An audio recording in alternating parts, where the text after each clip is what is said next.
라는 사람이 있으니 유대인의 관원이라. 그가 밤에 예수께 와서 가로되 라삐여, 우리가 당신은 하나님께로 오신 선생인 줄 아나이다. 하나님이 함께 하시지 아니하시면 당신이 행하시는 이 표적을 아무라도 할 수 없음이니이다. 예수께서 대답하여 가라사대 진실로 진실로 내게 이르노니 사람이 거듭나지 아니하면 하나님 나라를 볼 수 없느니라. 니고데모가 가로되 사람이 늙으면 어떻게 날 수 있삼나이까? 두 번째 모태에 들어갔다가 날 수 있삼나이까? 예수께서 대답하시되 진실로 진실로 내게 이르노니 사람이 물과 성령으로 나지 아니하면 하나님 나라에 들어갈 수 없느니라. 육으로 난 것은 육이요 성령으로 난 것은 영이니 내가 네게 거듭나야 하겠다 하는 말을 기이 여기지 말라. 바람이 임의로 불매 내가 그 소리를 들어도 어디서 오며 어디로 가는지 알지 못하나니 성령으로 난 사람은 다 이러하니라. 니고데모가 대답하여 가로되 어찌 이러한 일이 있을 수 있나이까? 예수께서 가라사대 너는 이스라엘의 선생으로서 이러한 일을 알지 못하느냐? 진실로 진실로 내게 이르노니 우리 아는 것을 말하고 본 것을 증거하노라. 그러나 너희가 우리 증거를 받지 아니하는도다. 내가 땅의 일을 말하여도 너희가 믿지 아니하거든. 하물며 하늘 일을 말하면 어떻게 믿겠느냐? 하늘에서 내려온 자 곧 인자 외에는 하늘에 올라간 자가 없느니라.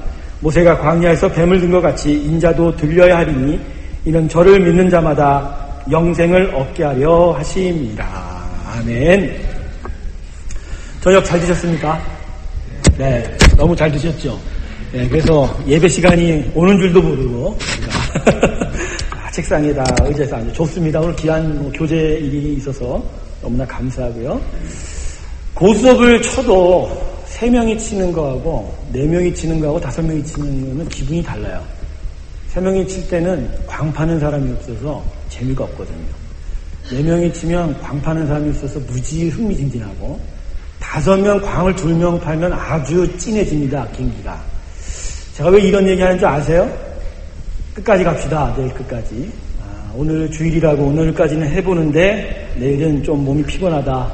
내일은 좀 우리 안 나왔으면 좋겠다. 이런 마음을, 이런 서로 부담되는 마음을 오늘 지금 이렇게 갖고 있는 자에게 오늘 이렇게 권면합니다. 고수업을 끝까지 쳐야 재밌으니까.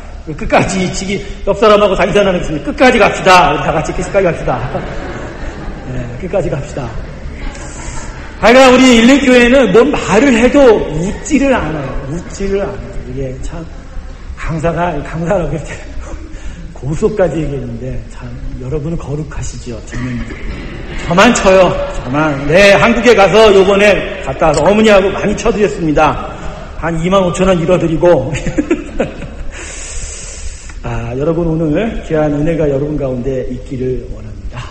본어기인에 대해서 좀 배우는데요. 하나님 우리에게 새로운 역사를 행하셨을 때 첫 번째 우리 가운데서 행하시는 역사는 온 어게인, 다시 태어나는 역사, 다시 태어나는 중생하는 역사다라는 것입니다. 그럼 이 중생하는 역사가 우리 가운데서 이제 어떻게 일어나느냐? 이 요한복음 3장 오늘 본문은 바로 이 중생에 대해서 너무나도 유명한 말씀입니다. 어떻게 거듭나고 그 거듭남이라는 것이 무엇인지에 대해서 분명하게 예수님께서 니고데모의 대화를 통해서 우리에게 가르쳐 주시고 있는데요. 저는 신앙의 이 성장 과정에서 정말로 우리 안에 믿음이 들어와 우리의 믿음으로 소유되는 그 과정에서 반드시 거쳐야 하는 과정 중에 가장 우선시되는 과정을 저는 순종이라고 봅니다. 순종이 우리에게 있어야 됩니다. 그럼 뭐에 대한 순종이냐? 바로 진리에 대한 순종이다. 우리에게 가르쳐 주시는 하나님의 진리, 정말 참된 그 지식 따라 내가 그대로 행하겠나이라는 순종. 이 순종이 나타날 때 거기서부터 구원은 시작됩니다. 사실 순종이 없으면 구원이 안 나타나는 거예요. 자, 우리가 예수님을 마음에 믿죠? 믿는다라는 것은 그분의 십자가, 그분이 십자가에서 나를 위해 죽었다라는 진리에 내가 인정하는 거예요. 근데 사실 인정하긴 하지만 하나님의 지식에 우리가 어찌 감히 피조물이 인정한다는 자세로 갑니까? 순종하는 거지. 맞습니다. 옳소이다 라고 하는 거죠. 여러분, 이 순종이 나타날 때에만 비로소 그 다음에 진리가 내 삶 속에 이루어지는 일에 내가 헌신하게 됩니다. 디보션하는 거죠. 진리가 이렇게 삶을 살라고 하니까 내가 그 뜻에 인정하고 순종하죠. 근데 나타나기가 어렵지만 점차 내 몸과 인생을 들여가는 인생이다. 그래서 순종하고 순종 이후에 바로 헌신이 나타나. 이렇게 순종과 헌신을 통해서 우리의 믿음이 성장하고 결국은 완성되어져 가는 것이죠. 다메섹 도상에서 주님을 만났던 사도 바울이 바로 이 순종과 헌신의 이 과정 모델의 아주 표본입니다. 그때까지 자기 자신은 이게 옳다라고 우겼어요. 알았어요. 그래서 예수 믿는 사람을 핍박했죠. 그러다 다마스커스 가는 길까지, 거기까지 가서 예수 믿는 사람을 잡으러 갔는데 그 가는 도중에 갑자기 음성이 들리고, 그죠? 네가 나를 왜 핍박하느냐라고 그 소리를 듣고 갑자기 눈이 멀게 되고, 그래서 한참 동안을 눈이 멀었다가 선지자의 도움으로 그 눈이, 그죠? 뜨게 되지 않습니까? 약간의 라식 수술을 한 이후에 안질이 왔죠. 그때 바로 바울이 어떤 인생을 나타나죠? 첫 번째, 바로 이 거쳐야 될 과정인 순종이 나타난다. 바로 하나님의 아들 예수는 그리스도시다라는 하나님의 선포에, 그 진리에 그가 순종하게 된 거예요. 그때까지는 예수를 몰랐는데, 예수가 정말로 잘못된 이단인 줄 알았거든요. 그런데 진리 앞에 순종하게 되죠. 그리고 나서 점차적으로 바로 예수 그리스도의 이름을 이방에 전하는 사역에 헌신된 게 아니에요. 3년이나 아라비아에 갔었고 자신의 동네인 더서까지 갔다가 다시 안디옥으로 돌아오는 이런 과정을 거쳤거든요. 그러한 과정 속에서 자신이 진리에 대한 순종을 통해서 이제 헌신하는 삶으로 나타나게 되었다는 것입니다. 제가 왜 이 이야기를 하냐면 믿음이라는 것은 바로 진리에 대한 순종이다라는 것을 여러분에게 말씀드리고 싶습니다. 절 따라하십시다. 믿음은 진리에 대한 순종이다. 아주 귀한 말입니다. 진리에 대한 순종이다.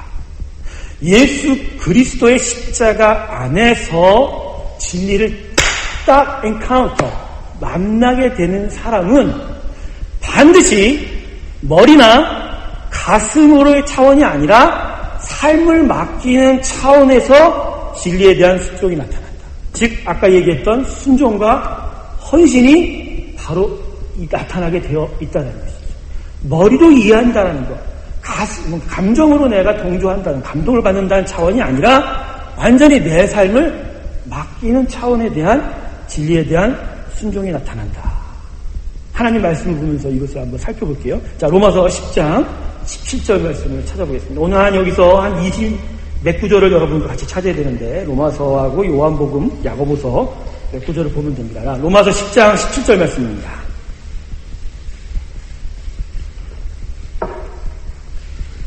로마서 10장 17절 말씀 찾으셨습니까? 같이 읽을까요? 시작. 그러므로 믿음은 들음에서 나며 들음은 그리스도의 말씀으로 말미암습니다. 자, 그러면 믿음은 지금 뭐라고 하는 거예요? 그리스도의 말씀을 들음에서 말미암니다. 그죠? 들음에서. 그러니까 믿음은 말씀을 들으면 생긴다라고 오늘 로마서 10장 17절 말씀은 이야기해요. 근데 여러분, 진짜 말씀을 듣는 것만으로 믿음이 나타납니까? 진짜 그럴까요? 제대로 들어야죠. 잘못 들으면 안 되죠. 겉들으면 안 된다는 거죠. 그래서 야고보서 1장 22절을 한번 더 없죠. 야고보서 2장 말씀 찾아보는데요. 2절. 야고보서 1장 22절로 넘어가겠습니다. 야고보서 1장 22절. 여러분, 제가 자막 준비 안 한 건 저의 게으름이 아니라 여러분에 대한 훈련입니다. 사랑입니다. 성경책을 잘 찾아볼 수 있도록. 이런 때가 훈련 아니고서는 언제 찾아보겠습니까? 할렐루야. 자, 야고보서 1장 22절 보겠습니다. 같이 읽습니다. 시작. 너희는 도를 행하는 자가 되고 듣기만 하여 자신을 속이는 자가 되지 말라. 자, 자신을 속이는 자는 좀 이따 설명하고, 도를 행하는 자가 돼야지 듣기만 하는 자가 돼서는 안 된다라고 이야기합니다. 그러니까 이야기는 말씀을 들으면 반드시 그 듣는 것을 제대로 듣기만 하면 그 안에서 행함으로의 순종이 나타나게 되어 있다는 것이죠. 자, 한 문절 더 보죠. 야고보서 그 다음 장 2장 17절 보시겠습니다. 2장 17절. 자, 2장 17절에서 뭐 이렇게 얘기하죠. 이와 같이 행함이 없는 믿음은 그 자체가 뭐라? 죽은 것이라. 그래서요, 이 마음의 순종, 심령으로 완전히 순종되었을 때는 반드시 인생을 드리는, 내 삶을 드리는 순종으로 믿음이 나타난다라는 것이죠. 단지 감성적으로 감동을 얻는 것도 아니고 이성적으로 지식을 쌓는 게 믿음을 듣는 그 자체가 아니라는 것입니다. 마음의 믿음에 순종한 대로 그대로 살면서 그것이 나타나게 되어 있다는 것이죠. 자, 다시 로마서로 들어올까요? 로마서 10장 10절 말씀을 보겠습니다. 10절 말씀. 자, 제가 읽어드릴게요. 사람이 마음으로 믿어 의에 이르고 입으로 시인하여 구원에 이릅니다. 할렐루야. 그래서 마음으로 믿어는 이게 듣는다라는 거예요. 결국은 말씀을 내가 들어 마음에, 감성이나 이성이 아니라 이 심령에 새겨서 믿을 때 내가 거룩한 하나님의 자녀로 인정이 되는 것이고, 여기에 입으로 이제 고백하게 됩니다. 입으로 시인했을 때 진짜 완전한 구원이 된다. 근데 여기서 제가 저번에도 한번 말씀을 드렸지만, 입으로 시인한다는 것은 입술의 고백만이 아니라 인생의 고백이다라고 말씀드렸어요. 여기서 말하는 입술의 고백은 입으로 시인하다는 건 입술의 고백이 아니라 인생의 고백.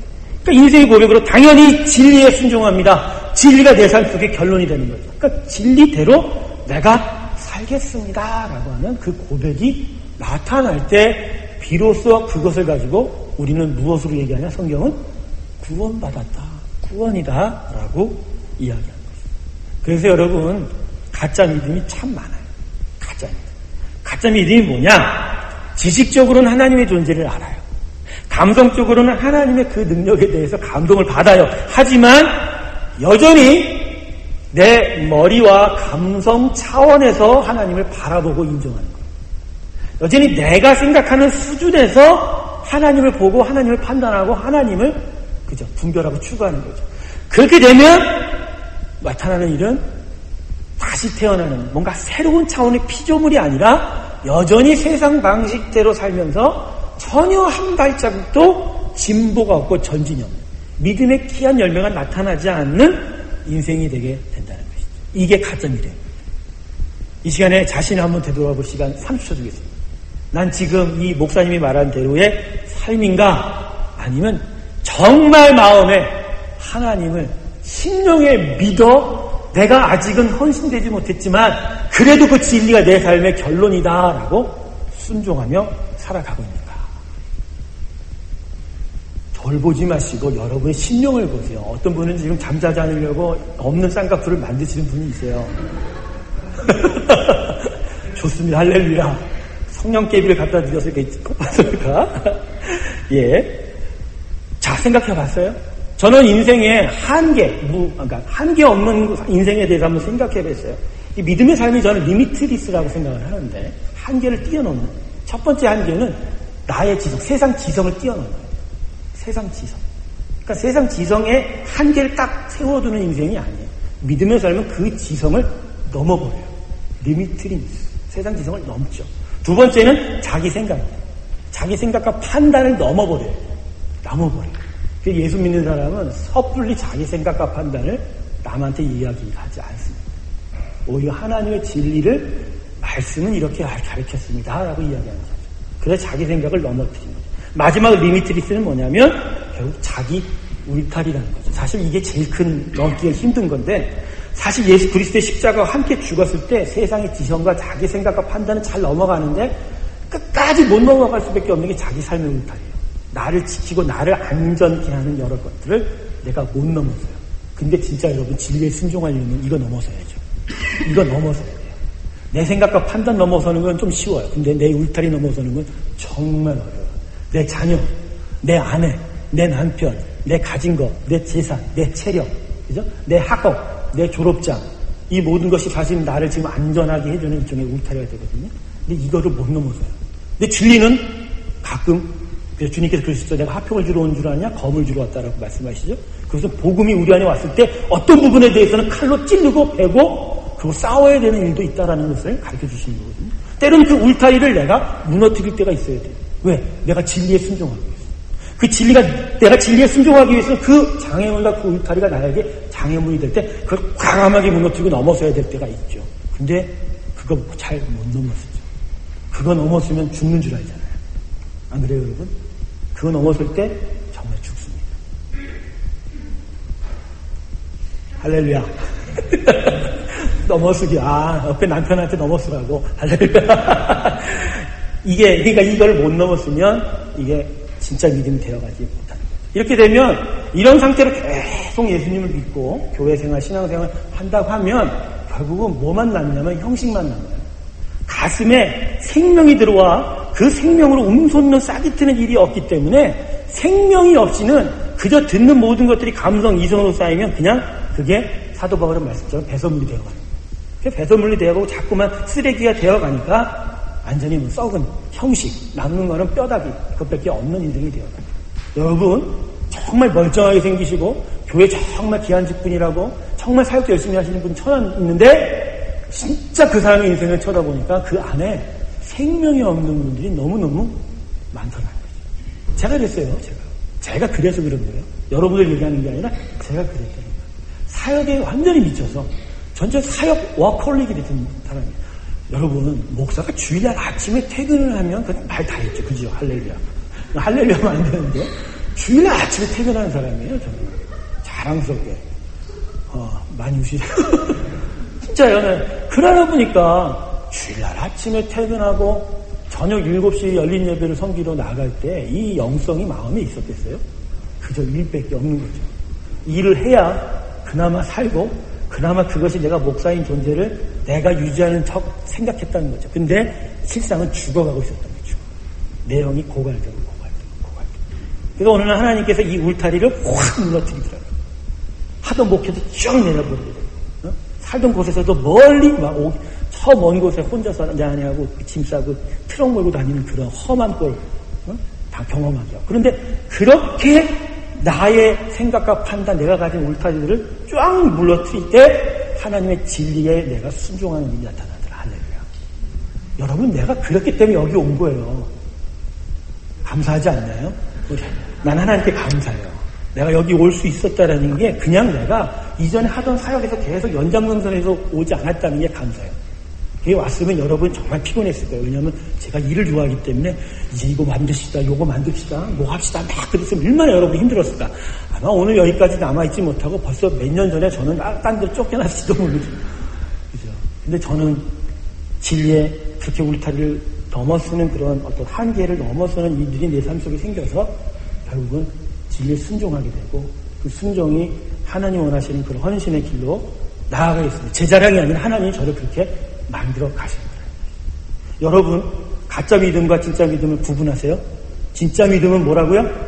진짜 믿음은 진짜 신령의 진리를 순종하는 일이 나타나게 된다. 오늘 본문의 주인공인 니고데모가 바로 이러한 인생이었어요. 바로 이러한 인생이었어요.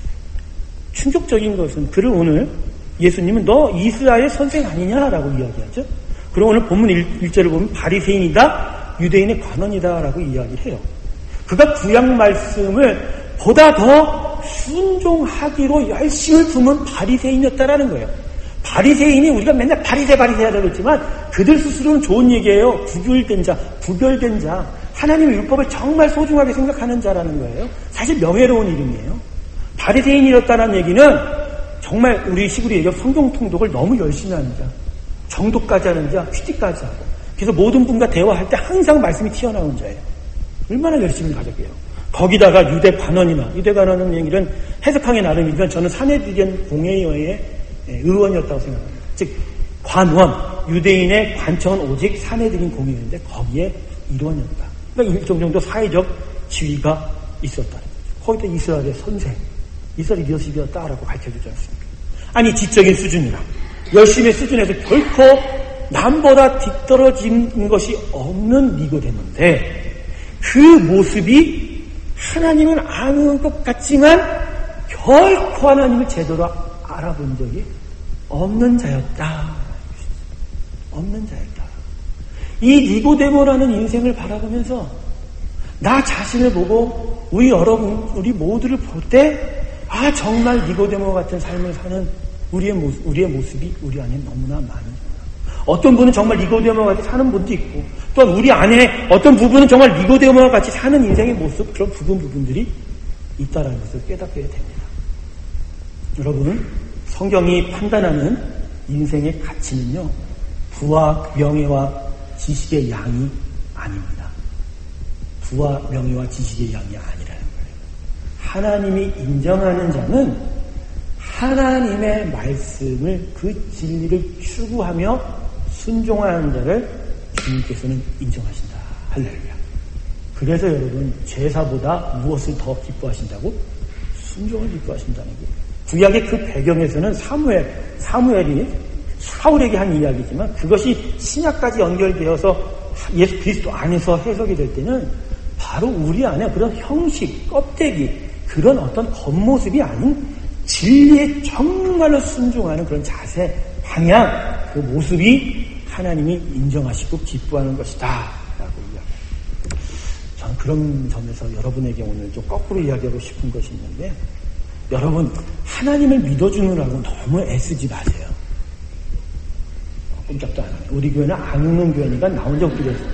하나님을 믿어주느라고 정말 애쓰면서 신앙생활을 하다 보니 신앙생활을 하는 것이 너무너무 힘들게 느껴지고, 그러니까 감동도 안 되는데 십자가에 아멘 하려니까 한 번은 하겠는데 두 번은 안 되고, 세 번째는 승질이 나고, 네 번째는 정말 속에서 욕이 나오는 그런 일이 많다라는 거죠. 제가 이게 무슨 얘기냐면, 진정으로 심령에 동의가 되고 정말로 그게 맞아 라고 하면서 신앙생활을 할 때야 그게 기쁨이 되고, 그 기쁨이 이레미서 말처럼 하나님을 기뻐하는 것이 우리에게 뭐라? 힘이라. 그렇게 우리가 살아갈 수 있는 거지, 내가 정말 하나님 앞에서 내가 뭐고 내가 뭔데 내 체면 내가 가진 것 통해서 내가 여기까지 왔는데 어떻게 해봐야 되겠지, 이런 차원에서 그냥 하나님 믿어준다고 하면은 그거 하지 말라는 거예요. 그렇게 애쓴다고 되는 게 아니라는 것입니다.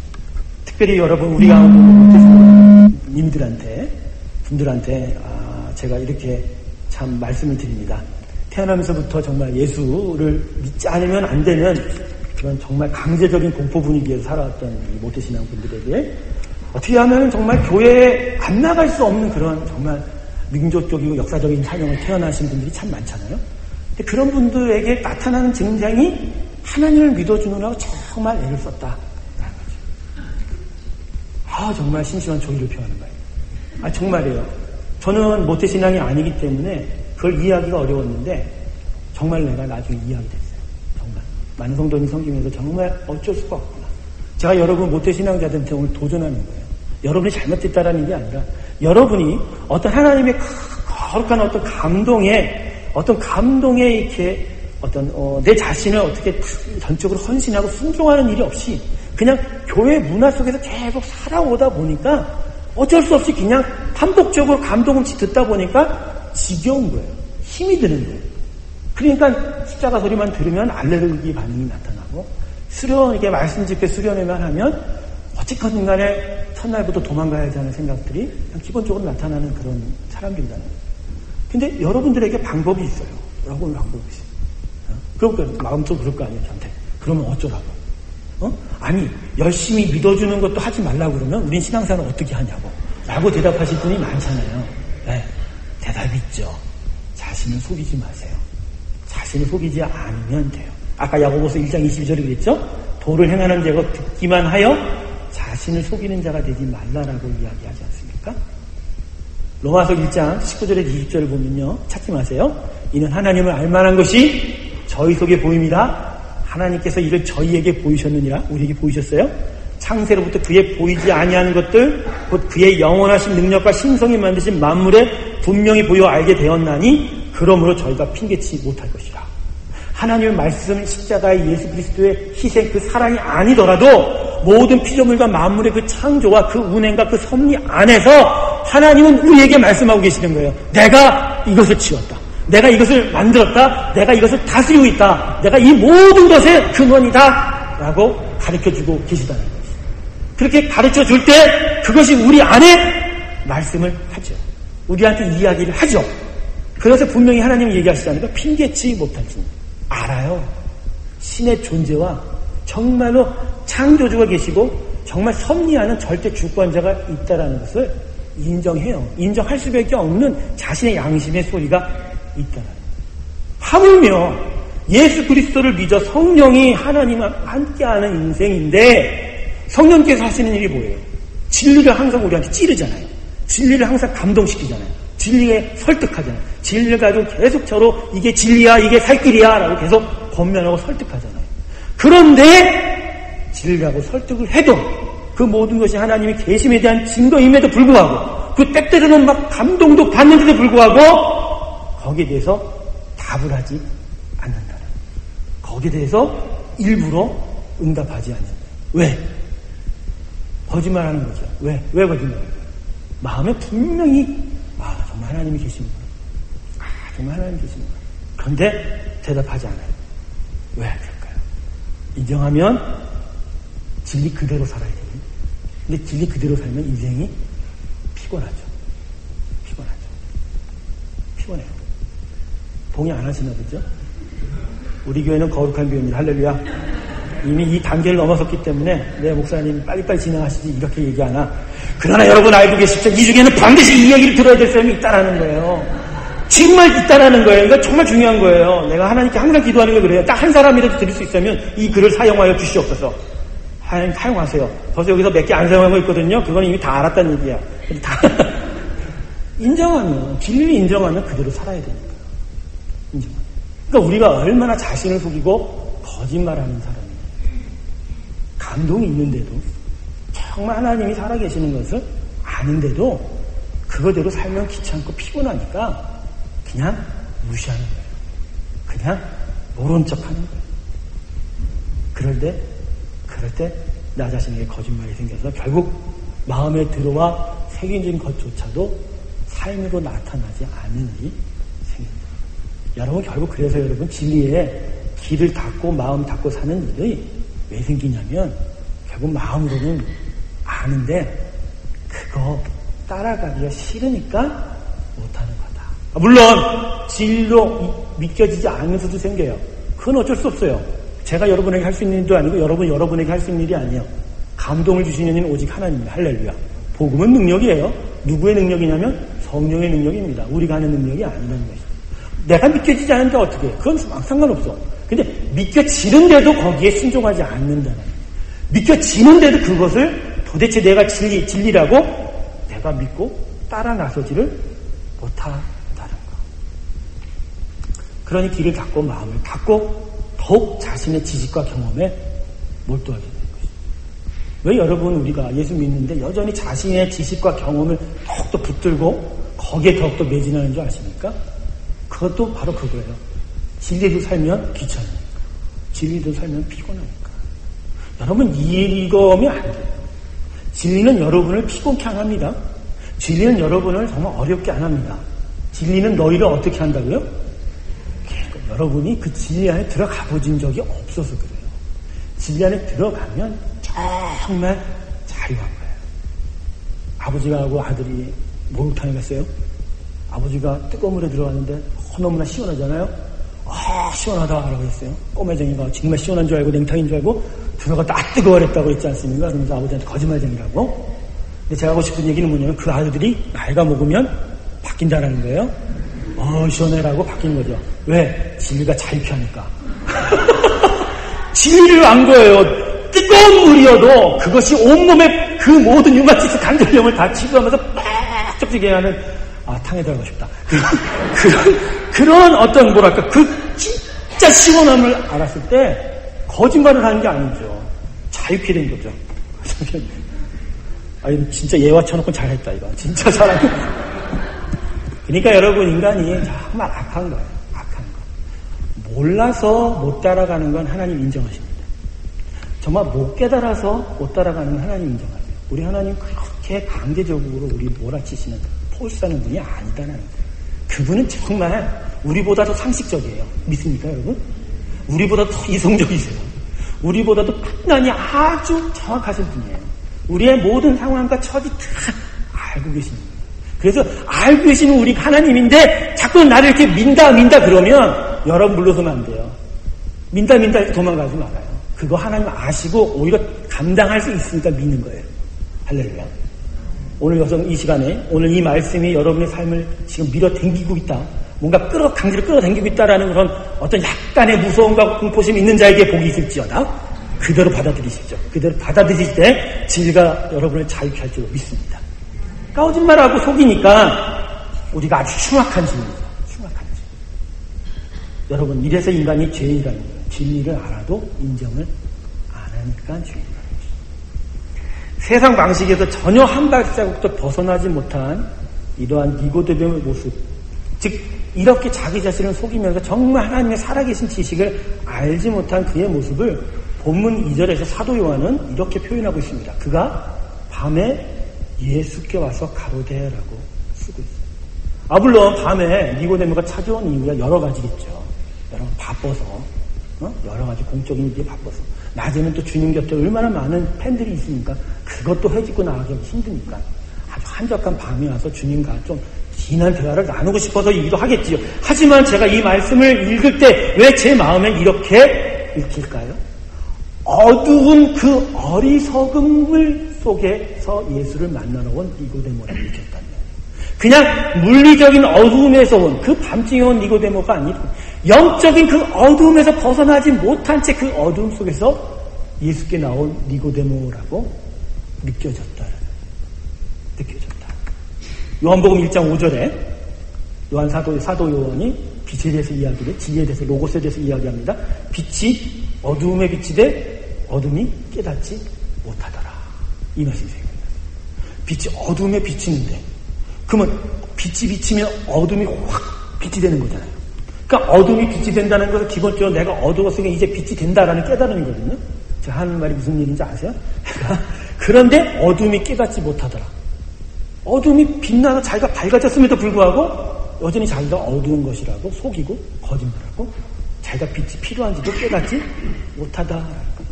계속적으로 율법을 공부하고 율법을 연구하고 정말 그 율법 지식에 대해서 정통했던 니고데모지만 정말 빛으로 오신 예수님을 구분하지 못하고 정말 하나님이 누구인지를 제대로 구분하지 못하는 영적 어리석음에 묻혀있고 머물러 있는 그 인간의 모습, 그것을 2절에 그가 밤에 예수께 나와 말씀하였다라는 그런 표현도 저는 들렸습니다.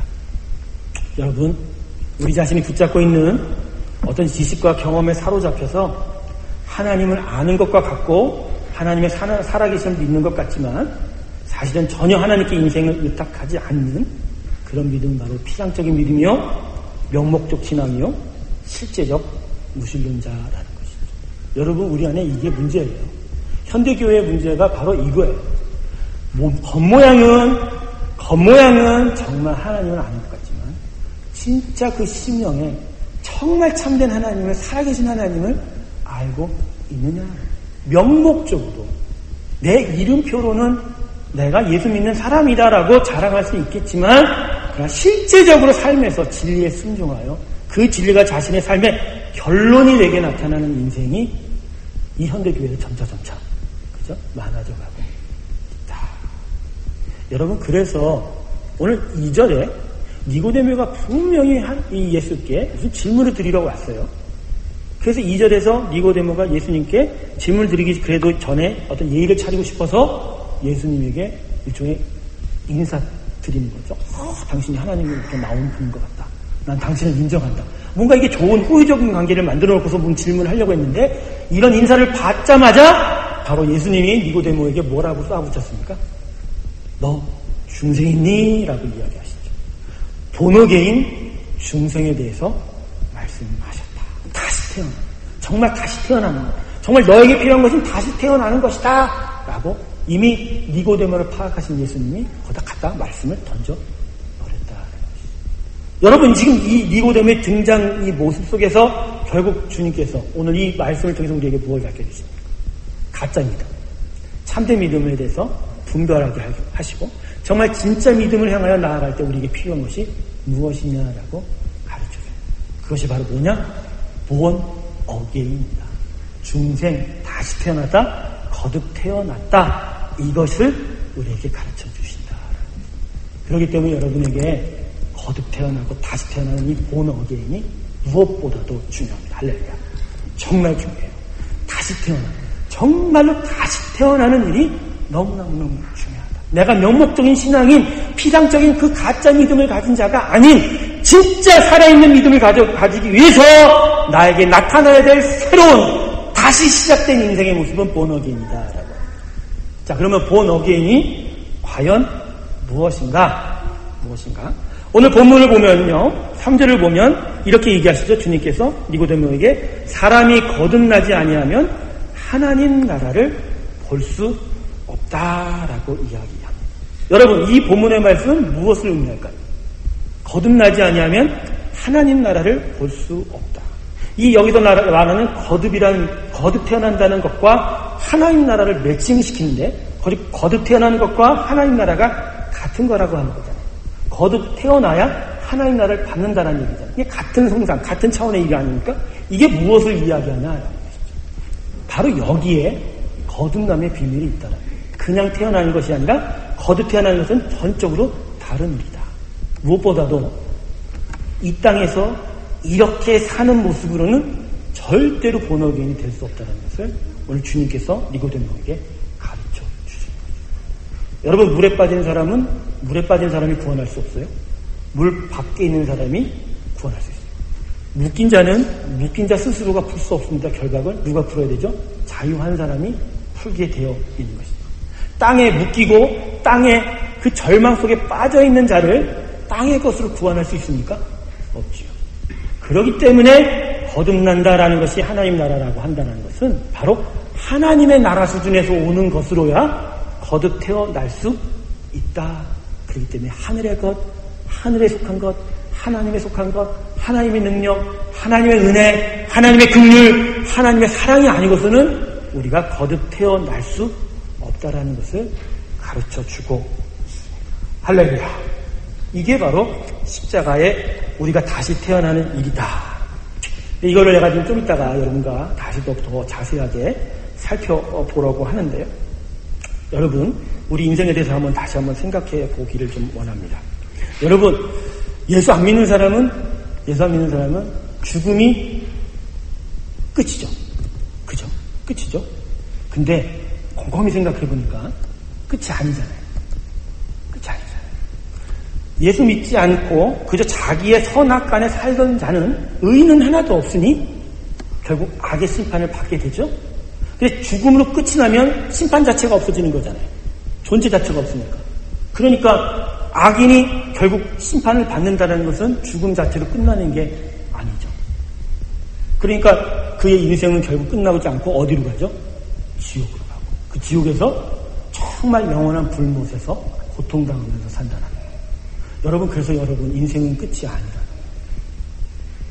근데 제가 왜 이 얘기를 하냐면 본어게인이 너무나 중요하다.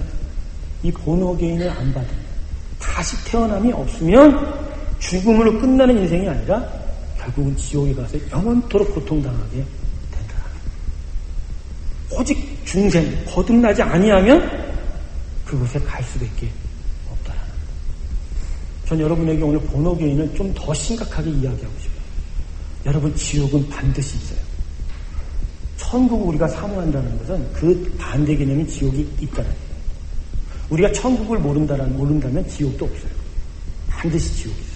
근데 지옥에 안 가는 방법은 오직 예수 십자가의 고난과 부활을 통해서 거듭나지 아니하면, 그래서 하나님 수준으로 태어나지 아니하면 지옥에 갈 수밖에 없다는 것입니다. 여러분, 우리의 인생은 이거예요. 내가 칠판에서 설명하는데 여기서부터 시작해 영원부터 영원까지의 이 하나님의 인생에 속한 자였어요.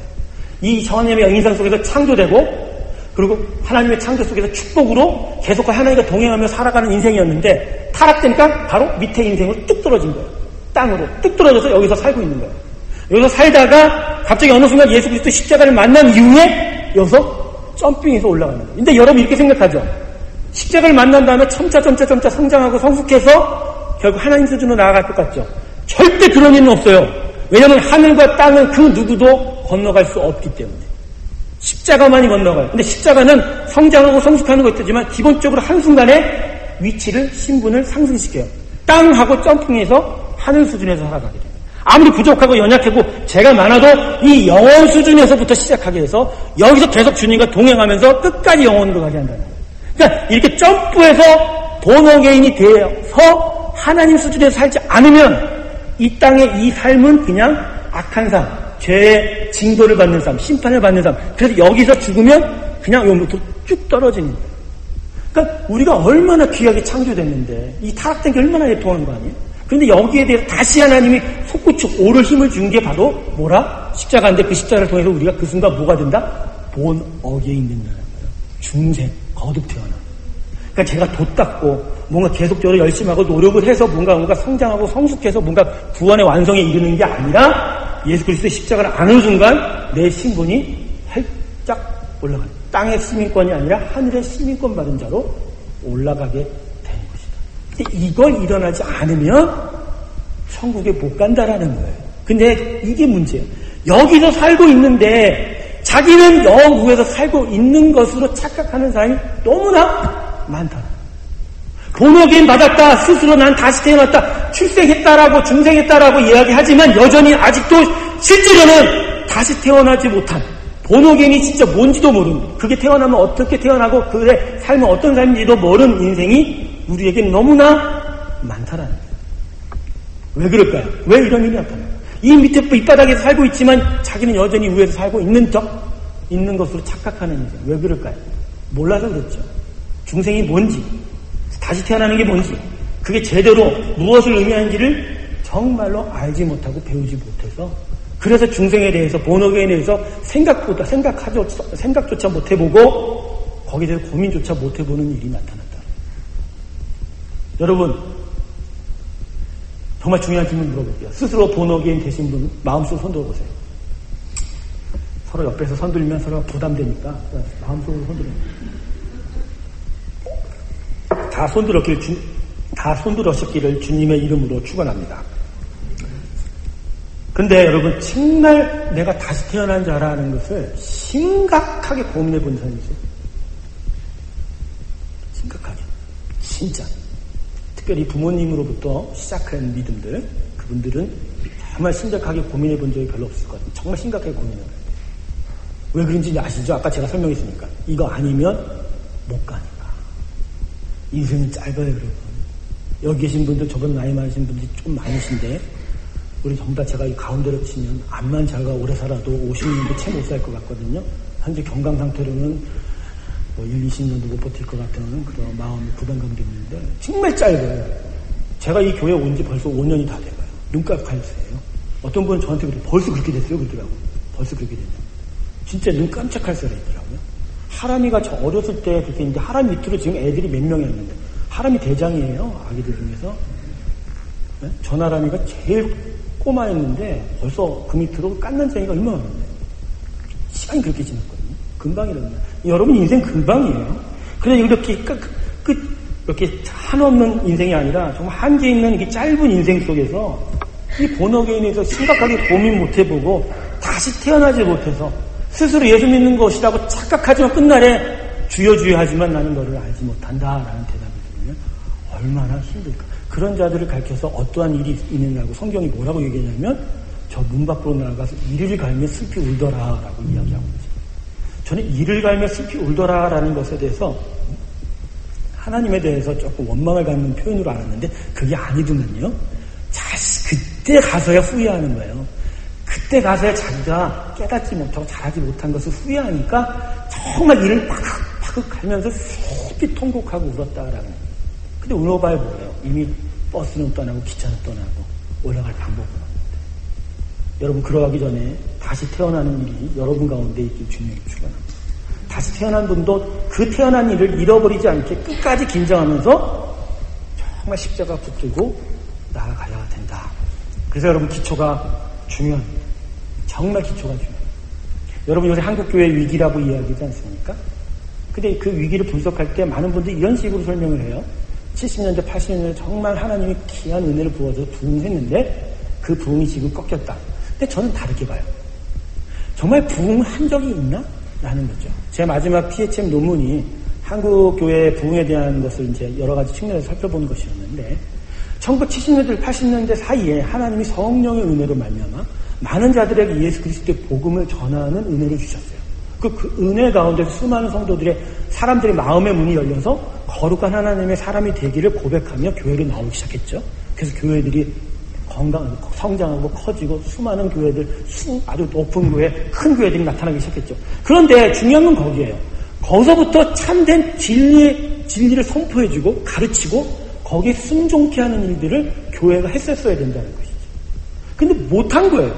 오는 성도들에게 가르치지를 못한 거예요. 오늘 성도들에게 십자가를 제대로 가르치는 것이 아니에요. 십자가의 고난과 십자가의 부활이 무엇을 의미하고 이것이 어떤 삶을 우리에게 요구하는지에 대해서 가르치고 결국 그러한 자들이 앞으로 무엇을 바라보며 나아갈지에 대해서 분명히 가르쳐주지를 못한 거예요. 그러니까 그렇게 가르침 받지 못하고 또 그러한 자들의 자녀들이 점점 못된 신앙으로 자라나서 교회 신앙생활을 하고 있는데 배우지 못했으니 십자가 복음이 무엇인지를 모르니 그러니 진리에 순종한 일도 안 나타나고 순종이 없으니 헌신도 못하고 그러니 신앙의 성장도 없고 성숙도 없어서 결국은 지금 모든 일에 교회가 다 문제라고 그렇게 이야기해요. 잘못된 이야기겠죠. 정말 제대로 믿는 사람은 따로 있는데 그런 욕을 먹고 있는 이 풍전도나의 이기는 결국 우리가 기초를 제대로 배우고 가르쳐주는 적이 없다라는 거예요. 예수 그리스도의 십자가는 그저 우리에게 문제 해결이나 소원 성취의 도구로 온 게 아니라는 거예요. 알라딘 램프를 비벼가면서 거기서 진이가 나오도록 하는 것이 복음의 역사가 아니라는 거예요. 복음의 역사는 우리가 거듭 태어난 것입니다. 하나님 나라의 수준입니다. 하나님이 정말 기뻐하시는 그 기쁨의 존재로 새로운 피조물로 거듭 태어나서 새로운 방식의 삶을 살아가는 것입니다. 그럴 때 진정 하나님 나라가 우리에게 들어온다. 할렐루야. 그래서 여러분, 오늘 여러분에게 지금 이제 두 가지를 밝혀드렸는데, 진짜 중생이 무엇인가라고 저에게 물어보면 저는 여러분에게 이렇게 답하고 싶습니다. 시작점이 다른 인생이 중생이다. 시작점이 다른 인생이 바로 본 어게인의 인생이다. 제가 아까 말씀드렸죠. 믿음의 삶이 이 자리에서 점점 어드밴스 되는 것이라고 생각하는 사람들에게 그렇게 생각하지 말라. 시작점이 다르다고.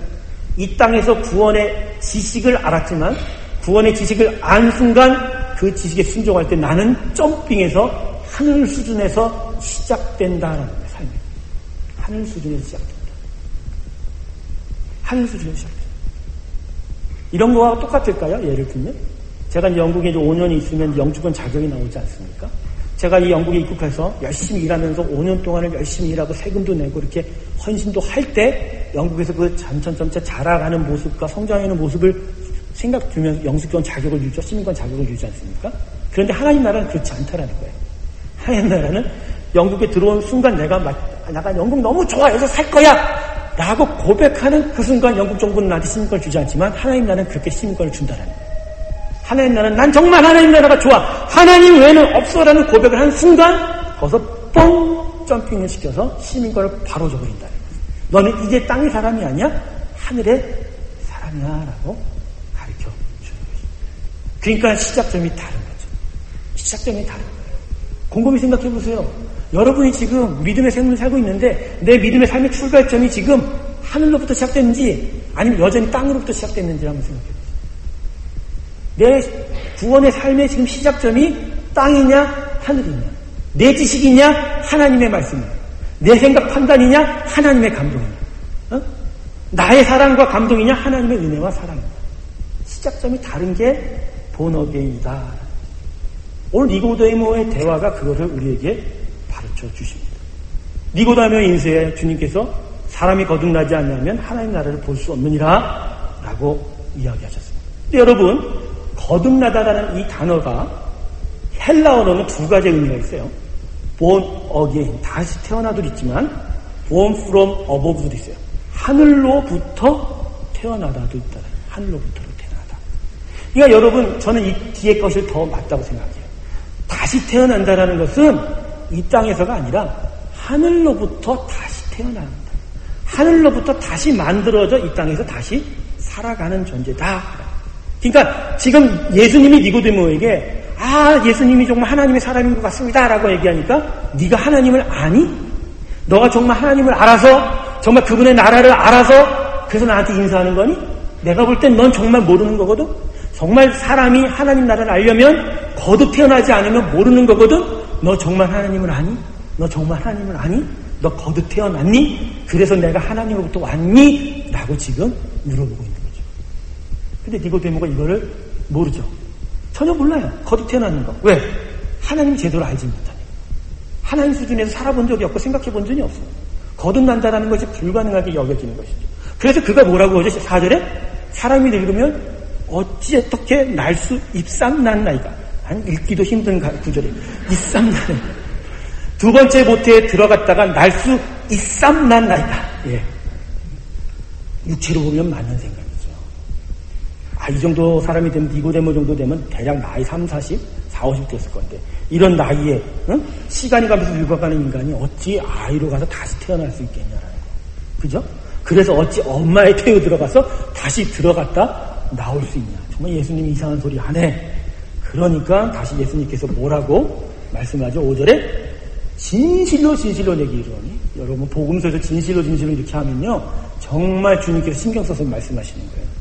예? 신경 써서 제가 진실로 진실로 여러분에게 이르노니 사람이 물과 성령으로 거듭나지 않으면 하나님 나라에 들어갈 수 없다라고 하면서 바로 거듭남의 또 다른 모습, 거듭남이 어떻게 태어나는 거에 대해서 이야기하고 계시다. 여러분, 물과 성령으로 태어난다는 것이 무엇일까요? 여러분, 이 물과 성령이라는 것에 and라는 카이라는 접속사가 붙어 있어요. 그래서 물과 성령 이렇게 생각을 합니다. 그래서 많은 사람들이 물 세례를 받고 그 다음에 성령 세례를 받고 뭐 이런 식으로 해석하는 게 전통적이고 또 많은 사람의 해석인데 저는 그렇게 보지 않아요. 이 카이라는 것을 즉이라고 합니다. 물인즉 성령이라는 것입니다. 물인즉 성령. 그러니까 물과 같은 성령, 물의 그 생명의 물과 같은 힘을 가진 성령이다라는 것이죠. 결국 거듭 태어난다라는 것은 너가 생각하듯이 부모의 태로 다시 들어가거나 어린아이가 돼서 다시 태어나는 게 아니라 이 수준이 아니라 하늘의 수준이다. 하늘의 그 영원한 생명수로부터 태어나는 삶이 바로 성령, 바로 본어게인 다시 태어남이다라고 이야기하고 있다는 것입니다. 여러분 이 물인즉 성령, 이 물 같은 성령의 힘이 어떻게 우리를 다시 태어나게 하는지에 대해서 궁금하시죠? 예를 좀 들어볼게요. 여러분이 태어날 때 10개월 동안은 어디에 있습니까? 이 땅에 응하하고 나가기 전에. 남자들은 모르는 거예요. 경험하는 여자들만 하는 거예요. 여자들 얘기하세요. 네? 복수요? 복수 아니지. 복수 아니고 양수. 이래서 제 지식이 바닥이 드러나는 거예요. 그래서 내가 수련회 강사 안 한다고 얘기를 했는데 여러분. 자, 생명이 있기 전, 이 땅에 나오기 전에 어머니의 모태의 그 생명수 안에서 어느 정도 자라서 나오지 않습니까? 그와 똑같은 거예요. 바로 예수님으로부터 흘러나오는 그 은혜의 생명수. 그래서 우리를 정말로 살리는 그 생명의 은혜, 그 물 안에서 내가 다시 태어나는 일, 다시 소생하는 일이 바로 거듭납니다라고 이야기합니다. 그래서 여러분 교회에서 주님께서 성례로 인정하신 것 중에 하나인 세례가 물세례가 되는 이유가 이거예요. 세례하는 이유가. 우리 교회는 장로교회라 물을 뿌리지만 이 교회는 이 빌로스님 이 교회는 침례교회입니다. 요 뒤에 뭐가 있는지 아세요? 로버트 태권브이가 물에서 이렇게 나오듯이 그런 침례탕이 있어요. 안 웃어? 우리 교회는 절대 안 웃습니까? 나만 웃을 거야. 저길 보면은 이렇게 걷어져요. 이 뚜껑이 걷어져서 그 밑에 욕조가 있어요. 타일로 깐 욕조가 있어요. 꽤 깊어요. 적어도 저만한 사람 물이 여기까지 와요. 가기까지. 근데 침례는 어떻게 하냐면 바로 이 물 안에서 죽었다 살아나는 것으로 의미해서 그냥 옆에서 두 사람이 인도해요. 그래서 거꾸로 뒤집어서 눕히죠. 그래서 아예 수평으로 이렇게 물에 확 들어갔다가 한 3초인가 4초 있다가 다시 나오게 하는 것이죠. 그런데 초반에는 이런 침례를 초대교회가 행하다가 점점 박해를 받으면서 장소의 제약 때문에 스파클링으로 바꿨고 이 스파클링도 그 영적인 의미에서는 똑같다라고 이야기합니다. 근데 저는 이제 세례를 줄 때 이게 뿌리는 거가 그게 참 간지러워서 우리 장로님도 아시지만 엄청나게 버요. 물을 그냥 손바닥으로 떠갖고 그냥 버요. 그래서 항상 세례교육에 제가 되죠. 옷을 웬만하면 젖어도 되는 옷을 입고 오시라고 우리 대신. 그러니까 이유가 뭐예요? 결국 이 물 안에서 하나님의 생명수 안에서 거듭나는 일의 그 심벌 상징으로 그 물세례 의식을 그렇게 진행하고 싶어서라고 하는 것이죠. 그렇다고 저는 침례를 주장하는 사람입니다. 장로 벼목사인데 중요한 게 결국 그거죠. 결국 결국 물과 성령이라는 것이 이야기하는 것은 바로 본어게인은 시작점이 다른 인생이다.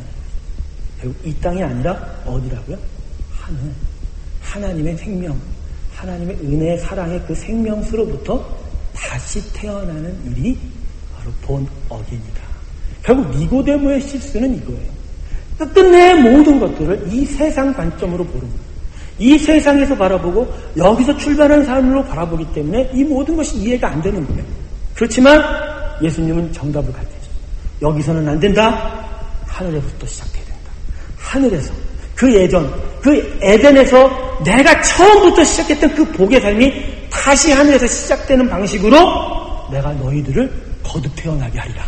그래서 너희를 새로운 생명의 존재로 만들어 가리라. 할렐루야. 그렇기 때문에 본 어게인 된 사람은 기본적으로 나타나는 증세가 있어요. 첫 번째, 눈이 하늘을 향하지 땅을 향하지 않습니다. 이 땅의 것들에 대한 관심이 다 거두어져 하늘의 가치에 대해서 관심을 쏟고 시선을 돌리게 되어 있다는 거예요. 돈, 명예, 내 울타리 세우는 것이 중요해도 그것이 하나님이 나한테 주는 은혜의 것으로 받아들이지 내 마음을 쏟고 묶이는 것은 여기 것이 아니라 하늘의 거예요. 정말 하나님의 은혜, 정말 하나님의 살아계심의 역사, 하나님이 주신 기쁨, 하나님의 그 말씀의 즐거움, 거기에 자꾸만 마음을 쓰는 거예요. 그래서 그 하늘이 주는 영원한 생명의 축복을 계속 받고 또 받고 또 받고, 그래서 그것으로 즐거워하는 인생이 되는 증세가 나타난다. 할렐루야. 다시 한번 물어봅니다. 여러분 본어게인 된 분입니까? 첫 번째 증세가 나타났습니까? 그러면 항상 이러고 가야지. 아침에 일어나면 항상 이러고 가야 되기 때문에 아침에 일어나자마자 그래도 화장실도 갔다 오고 물도 먹을 수 있지만 그래도 처음에 들려줘야 될 책은 썬데이 서울이 아니라 뭐죠? 큐티책이죠. 성경이죠. 그렇게 보면 되는 거예요. 그래서 여러분 두 번째 증상이 이거예요. 그렇게 하늘의 가치를 보기 때문에 인생의 문제와 갈등과 아픔이 나타날 때 솔루션이 다르게 돼요. 솔루션. 정말 어려운 일 당하고 고난을 당하고 정말 아픔이 있을 때 그것을 해결하려고 할 때 이 세상의 지식을 붙잡지 않아요. 모든 일의 범사에 항상 영적인 문제가 있는 애를 살펴봅니다. 왜 그럴까요? 하늘의 가치를 아는 자, 하나님부터 시작된 자는 이 모든 인생을 누가 다스린다고 인정하기 때문에 하나님이 다스린다. 그렇기 때문에 나에게 나타난 그 모든 일은 다 하나님의 허락 없이 나타난 게 아니에요. 하나님이 고난도 허락하세요, 여러분. 다 선한 뜻이 있어서 허락하세요.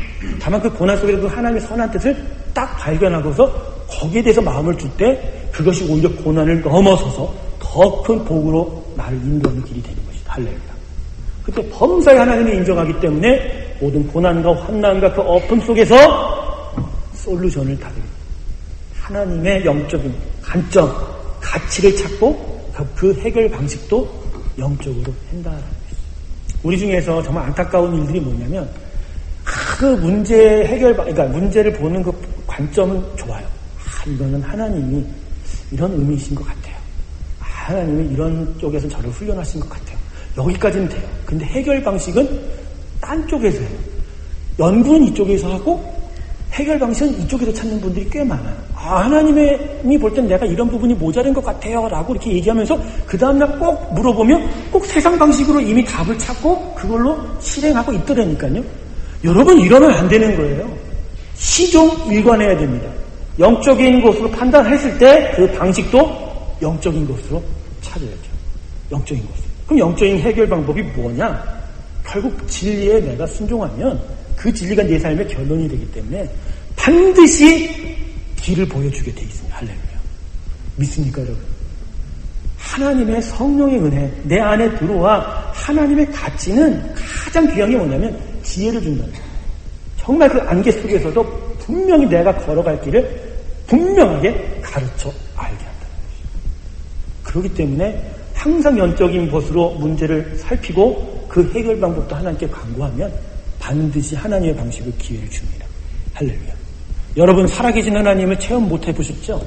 죄송해요 이렇게 무시해서. 그런데요 정말 해결하지 못, 하나님 살아계신 하나님 만나보지 못한 이유는 항상 그래도 우리가 하나님을 생각하는데도 불구하고 못하는 이유는 해결 방식에 문제 있기 때문에 해결 방식을 하나님 방식으로 할 때 하나님 움직이십니다. 할렐루야. 여러분이 잘 하다가도 막판에 잘못하는. 우리가 그래요. 우리가 실수하는 부분이 그런 부분. 정말 하나님의 뜻이 이것 같아. 그런데 실제적으로 사상 방식으로 해결하게 된다. 여러분, 그래서 이 사람의 방식, 세상의 어떤 가치관, 이 모든 것들이 마지막 세 번째로 중생하는 사람들에게서 나타나면 내려져지고 포기되어지는 거예요. 방식 자체가. 그러니까 내가 가진 경험, 지식들이 하나도 내 거에 노하우가 되느냐? 다 버려버립니다. 정말요, 하나님 방식대로 한번 순종해 보세요. 그리고 그분의 방식으로 한번 살아가 보기를 결단하고 한번 기다려 보세요. 그래서 정말 살아계신 하나님 체험하기 시작하면요, 그 재미에 쏙 빠져서 내가 가진 지식, 내가 가진 경험, 이거 하나도 힘없고 소용없고 가치 없다는 거 알게 됩니다. 그런 순간 다 버려요. 다 버리게 되어 있어요. 다 버리면 됩니다. 다 버린다. 여러분, 이 귀한 하나님의 은혜가 여러분 가운데 있기를 주님의 이름으로 축원합니다. 저는 여러분이 이런 본호계인 가운데 있기를 원합니다. 정말 이러한 중생, 다시 태어남의 은혜 가운데서 여러분이 서 있기를 원합니다. 그래야 결국 영생이 우리 가운데 올 것이고, 그 영생이 결국 우리 가운데서 온전한 하나의 나라의 일들을 만들어 온다라는 것이죠. 근데 여러분, 제가 이 중생, 본 어게인에 대해서 고민하면서 결국 다시 태어남의 그 의미를 계속 찾아가다가 한 가지 질문에 봉착했어요. 그것은 예전부터 계속 제가 하나님한테 물었던 질문이기도 합니다. 하나님, 정말 우리를 그렇게 사랑하시면, 우리를 정말 그렇게 사랑하셔서 당신의 아들을 십자가에 고난받아 죽이실 만큼 사랑하셨으면 우리를 구원한 즉시 그 극치의 하나님 나라로 데려가시면 되잖아요.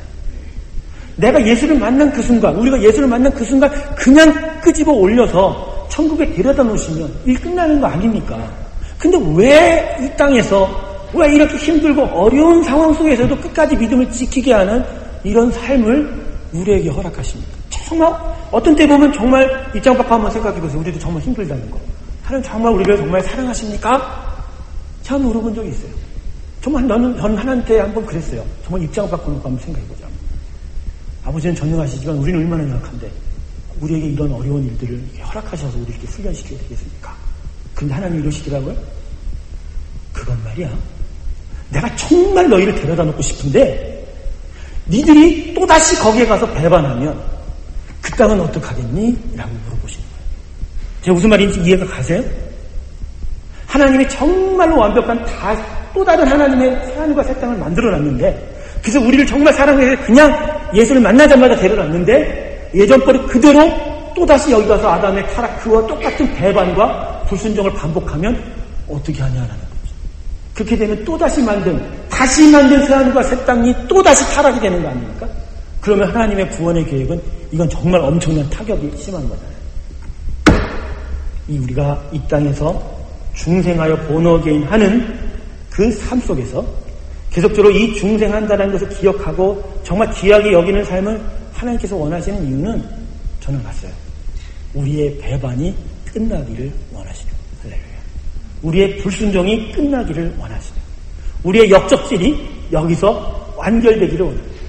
우리의 삶 속에서 이제 거룩한 순종이 나타나고 온전한 순종이 나타나고 완전히 하나님께 모든 것을 드리는 헌신의 삶을 계속 훈련시키는 거예요. 그래서 정말 우리를 옮겨가시고 싶은 그 땅에서 정말 배반이 안 일어나고 역적질이 안 일어나고 그래서 완벽한 하나님의 나라가 영원토록 계속되는, 그래서 우리가 극치의 축복을 영원토록 받게 하기 위한 하나님의 축복의 일이 바로 우리를 구원하셨음을 위하고 이 땅에서 중생의 삶을 끝까지 붙잡고 훈련하게 한다라는 것이죠. 할렐루야. 이제 여러분의 삶의 가치를 아셨습니까? 이 이야기에 대해서 제가 내일 두 번째 시간에 말씀드린 킹덤 어게인에 대해서 다시 얘기합니다.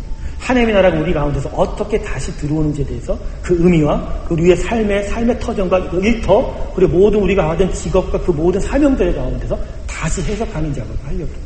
중요한 것. 결국 우리가 그러한 천국에 가기 위해서 하나님의 극치의 축복을 하기 위해서 하나님이 우리에게 요구하시는 것은 거듭 태어남이며, 그 거듭 태어나는 것은 여기서 다시 무엇을 베터 라이프, 좀 더 잘 되는 삶으로 나아가는 그런 노력과 순종이 아니라 시작점이 다른 하늘의 그 관점에서 볼 때 거기서 다시 태어나는 일이 나타나야 된다라는 것이죠. 이러한 귀한 축복이 여러분 가운데 있길 주님으로 축원합니다. 정말 다시 태어나야 합니다. 십자가에서 예수와 죽고 십자가에서 예수와 다시 사는 정말 거룩한 다시 태어남이 우리 가운데 있어야 돼요. 여러분 정말 여러분 자신에게 심각하게 물어보셔야 돼요. 정말 내가 무늬만 신자, 명목상의 신자, 정말 주님의 은혜 안에서 다시 태어나요. 근데 다시 태어나면 반드시 제가 증상 3가지 나타난다. 하나님의 가치를 보느냐, 정말 하나님의 생각 안에서 자기의 생각을 내려놓는, 정말 하나님의 방식대로 하느냐. 이러한 증상이 없다면 우리는 다시 한번 생각해 봐야 돼요. 여러분 거듭나셔야 돼요. 거듭나지 않으면 능력이 나타나지 않습니다. 거듭나지 않으면 십자가의 능력이 여러분 삶 속에 안 나타나요. 거듭나지 않으면 하나님의 사랑의 능력이 여러분 가운데 나타나지 않아요. 다시 태어나지 않으면 물과 성령의 역사가 여러분 가운데 없더라. 태어나실 주님을 축원합니다. 네. 이 귀한 은혜가 여러분 가운데 있기를 정말 원하면서 오늘 이 시간, 남은 시간 한 10분 정도 남았는데